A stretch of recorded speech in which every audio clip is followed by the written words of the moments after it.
Managing James Ryan's shoulder, so they'll manage him over the week, and Robbie as well. Outside of that, they look quite healthy. And over the weekend, Ross Maloney just went over on his knee, so they're going to see how that is during the week. I'm not sure how that's going to pan out. He looked quite sore after the match, but again, the lads do a great job here, so we'll see how he goes during the week.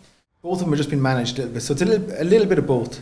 There's a risk factors that you'd have, so you'd have players that would be, 80%, 90%, but you don't want to risk stressing them too much because you might lose them down the line.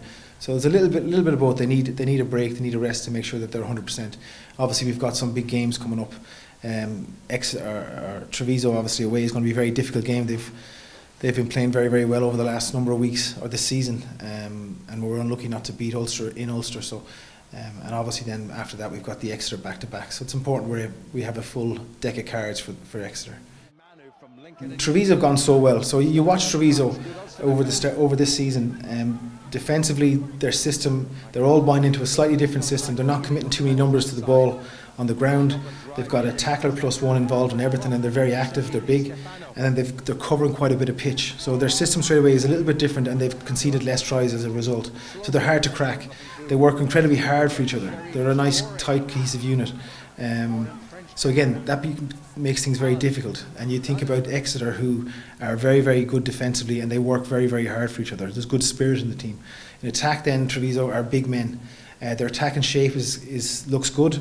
With McGinley, he can use his foot to expose you on the outside with kicks, and he's a good distributor. And their shape in their forwards, and they can play out of those shapes. They've done that quite well. And like I said, they're good. They're good players. They're hardened players. And again, you look at Exeter. Excellent in attack in terms of being able to hold the ball. They can take you through a lot of phases. Again, that spirit that they have in their side, they can take you through a huge amount of phases. So it's a huge task going over to Treviso.